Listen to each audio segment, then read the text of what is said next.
Assalamualaikum warahmatullahi wabarakatuh. Selamat datang di channel Cakrawala Islam, channel yang membagikan kisah dan inspirasi seputar dunia Islam. Sahabat sekalian, peristiwa kiamat adalah peristiwa besar yang pasti akan terjadi. Kapan waktu terjadinya adalah rahasia yang tidak ada seorang pun yang tahu. Namun, kiamat besar yang akan datang tidak akan terjadi sebelum tanda-tanda kiamat kecil muncul. Pada video kali ini kami akan membagikan informasi mengenai 10 tanda-tanda kiamat menurut Islam sesuai urutan yang akan terjadi. Namun sebelum kisah ini dimulai, bagi sahabat yang belum subscribe dipersilahkan untuk subscribe channel Cakrawala Islam terlebih dahulu. Jangan lupa, bunyikan tanda loncengnya agar tidak ketinggalan video-video terbaru dari kami. Dalam Al-Quran Surat Al-A'raf ayat 187 Allah Subhanahu wa Ta'ala berfirman, Yas'alunaka 'anis sa'ati ayyana mursaha Qul innama 'ilmuha 'inda Rabbi La yujalliha liwaqtiha illa hu Thaqulat fis samawati wal ardh لا تأتيكم إلا بغتة يسألونك كأنك حفي عنها قل إنما علمها عند الله ولكن أكثر الناس لا يعلمون. Artinya, mereka menanyakan kepadamu, Muhammad, tentang kiamat kapan terjadi? Katakanlah, sesungguhnya pengetahuan tentang kiamat itu ada pada Tuhanku, tidak ada seorang pun yang dapat menjelaskan waktu terjadinya selain Dia. Kiamat itu sangat berat, huru-haranya bagi makhluk yang di langit dan di bumi tidak akan datang kepadamu kecuali secara tiba-tiba. Mereka bertanya kepadamu seakan-akan engkau mengetahuinya. Katakanlah, Muhammad, sesungguhnya pengetahuan tentang hari kiamat ada pada Allah, tetapi kebanyakan manusia tidak mengetahui. Berikut 10 tanda-tanda kiamat menurut Islam dikutip dari buku Tanda-Tanda Kiamat karya Mahmud Rayap Hamadi. Tanda yang pertama, yaitu munculnya Imam Mahdi. Kemunculan Imam Mahdi menjadi salah satu tanda datangnya akhir zaman. Hal ini seusia dengan hadits riwayat Al-Hakim, Rasulullah Shallallahu Alaihi Wasallam bersabda, Imam Mahdi akan keluar di akhir umatku. Allah akan menurunkan hujan, akan menumbuhkan tanaman di muka bumi, harta akan dibagi secara merata. Binatang ternak akan semakin banyak, begitu juga umat akan bertambah besar. Imam Mahdi hidup selama 7 atau 8 tahun. Imam Mahdi secara bahasa Arab maknanya adalah pemimpin yang diberi petunjuk. Adapun secara istilah syariat, Imam Mahdi adalah seorang laki-laki dari keturunan Nabi Shallallahu Alaihi Wasallam dari garis Fatimah radhiyallahu anha yang bernama Muhammad bin Abdillah yang akan muncul di akhir zaman. Beliau menjadi seorang imam, pemimpin yang menegakkan keadilan dan menghilangkan kezaliman, dan di zamannya akan muncul Dajjal dan turun Nabi Isa alaihi salam. Sekarang ini apakah ciri-ciri kemunculannya sudah ada? Sesungguhnya sekarang ini Imam Mahdi belum muncul, walaupun sudah banyak orang yang mengaku sebagai Imam Mahdi.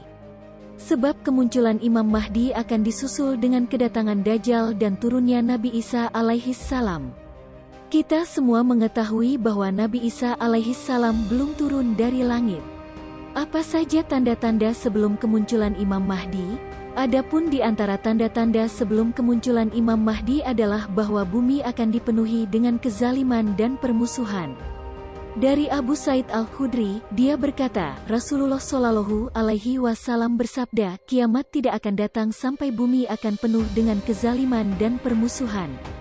Kemudian akan muncul seorang laki-laki dari keturunanku atau dari ahli baitku yang akan memenuhi bumi dengan keadilan, sebagaimana sebelumnya dipenuhi dengan kezaliman dan permusuhan.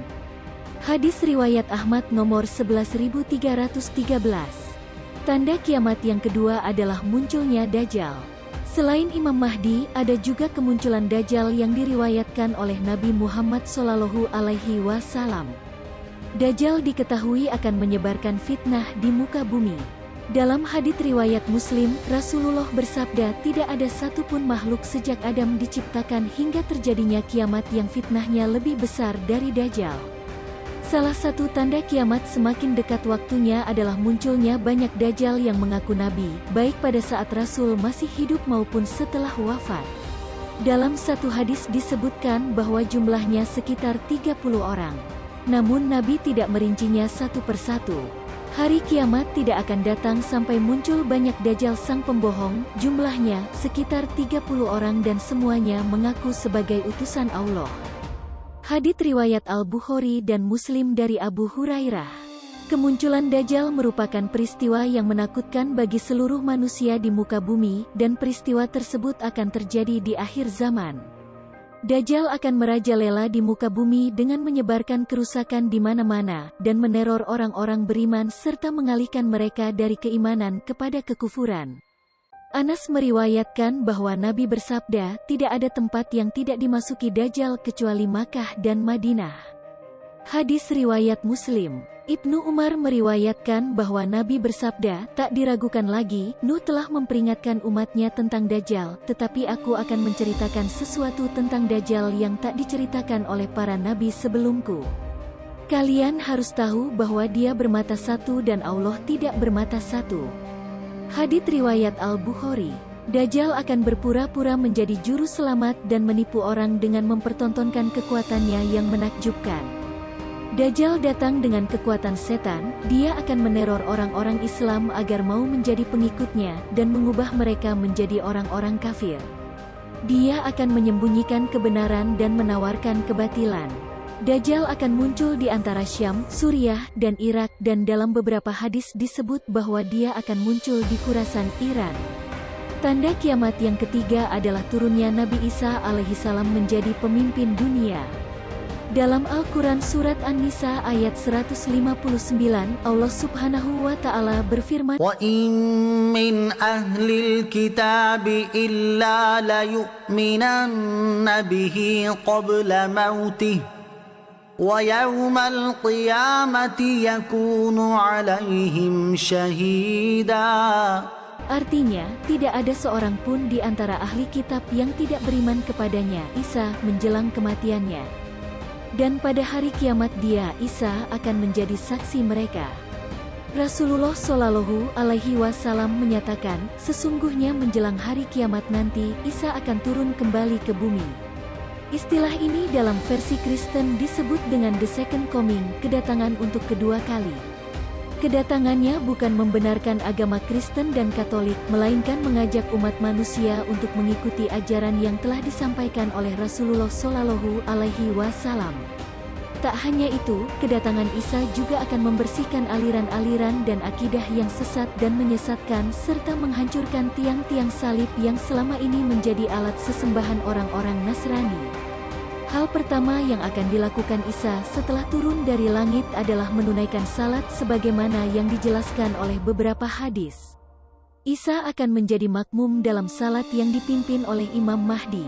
Peristiwa kedatangan Isa ini sebelumnya akan didahului oleh kondisi dunia yang dipenuhi dengan kezaliman, kesengsaraan, dan peperangan besar yang melibatkan seluruh penduduk dunia. Pada saat itu, seorang pemimpin Muslim Al-Mahdi akan berhadapan dengan Dajjal yang telah menyebarkan fitnah di kalangan umat Islam. Maka, saat itulah Isa putra Maryam akan turun ke bumi dan menumpas semua itu dan membunuh Dajjal, membersihkan segala penyimpangan agama, dan menyelamatkan manusia dari fitnah Dajjal. Dajjal ini mengaku bahwa dirinya sebagai Tuhan. Maka, Isa akan bekerja sama dengan Imam Mahdi untuk memberantas semua musuh-musuh Allah. Tanda kiamat yang keempat adalah munculnya Ya'juj dan Ma'juj.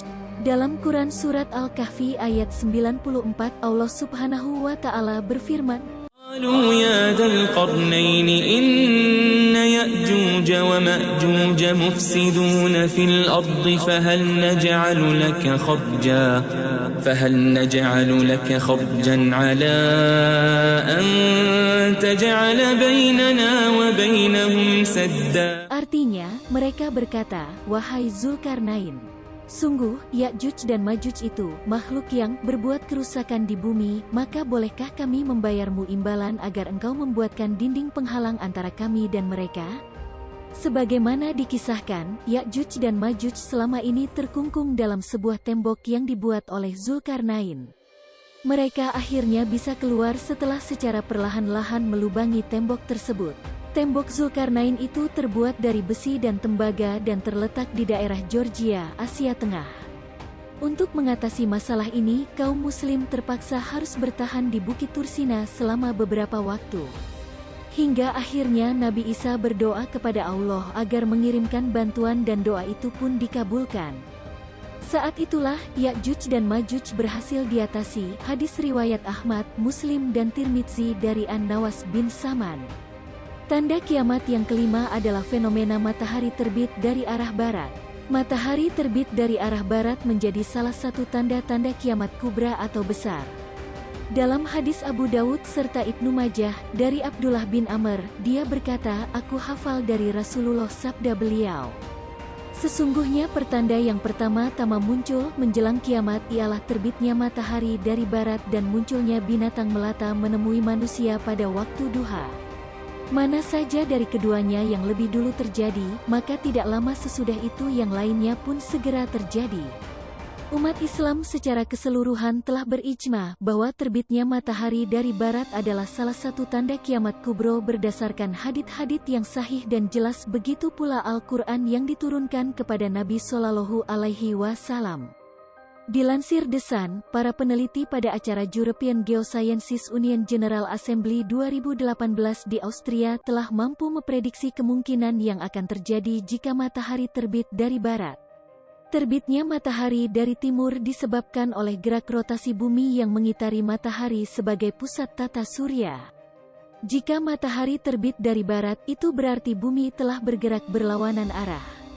Melalui simulasi komputer mereka menemukan bahwa Amerika Utara akan menjadi gurun, sementara itu hutan hujan Amazon di Amerika Selatan akan berubah menjadi gundukan pasir kering. Adapun daerah Afrika Tengah hingga Timur Tengah akan menjadi daerah yang dipenuhi tanaman subur. Selain itu, daerah di Eropa Barat akan menjadi sangat dingin membeku. Tanda kiamat yang keenam adalah munculnya Da'abah, binatang melata, dari perut bumi. Kemunculan binatang melata disebutkan dalam hadis yang sama dengan terbitnya matahari dari arah barat. Namun, tidak diketahui mana yang duluan akan terjadi, apakah kemunculan binatang melata atau matahari dari barat.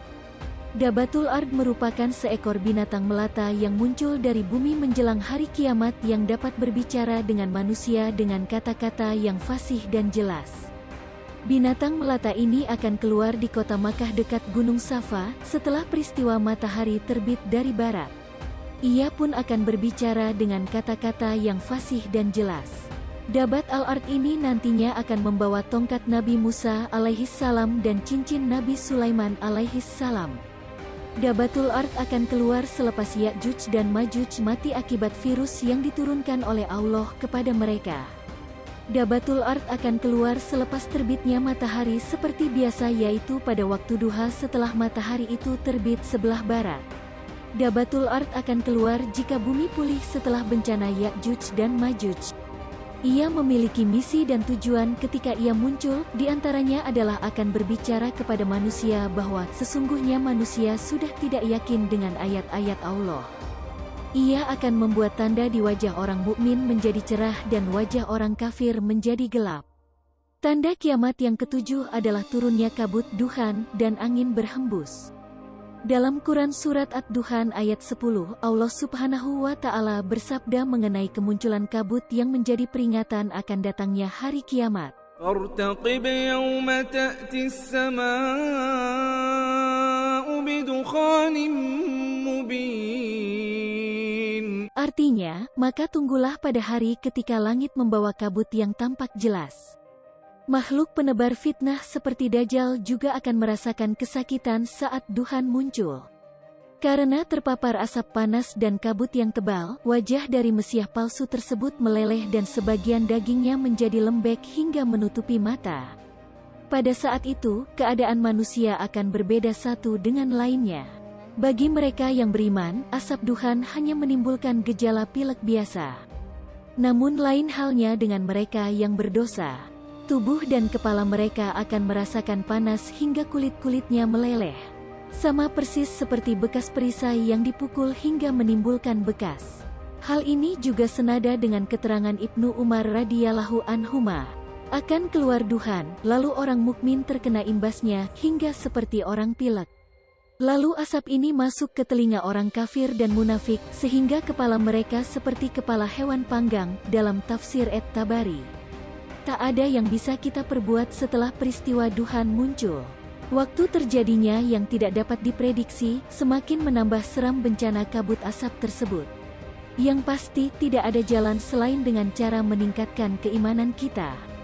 Karena cepat atau lambat, duhan pasti akan muncul sebagai pertanda dimulainya akhir zaman.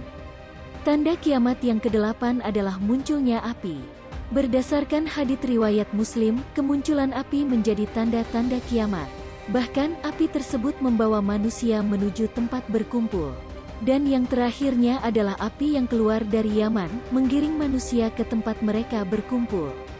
Pada hadits yang telah kami bawakan di atas disebutkan bahwa tempat keluarnya api tersebut adalah negeri Yaman, namun tidak disebutkan dari bagian negeri Yaman yang mana. Pada riwayat lain dari hadits tersebut disebutkan tempat keluarnya dengan lebih spesifik. Rasulullah bersabda, "Dan api yang akan keluar dari dasar bumi Aden," hadis riwayat Muslim nomor 5163. Aden adalah salah satu kota di pesisir pantai Yaman bagian selatan yang telah ada sejak zaman Nabi sampai sekarang. Hadits ini menunjukkan permulaan keluar api dari dasar bumi Aden kemudian menyebar ke seluruh bumi. Sehingga tidak ada pertentangan dengan riwayat lain yang menyebutkan bahwa api akan menggiring manusia dari timur ke barat. Pada hari terjadinya peristiwa mencengangkan sekaligus menakutkan ini, manusia berlarian untuk menyelamatkan diri menuju tempat yang aman dari lalapan api yang berkobar di belakang mereka. Rasulullah mengisahkan tentang keadaan mereka dalam hadits Abu Hurairah. Manusia akan digiring dalam 3 keadaan.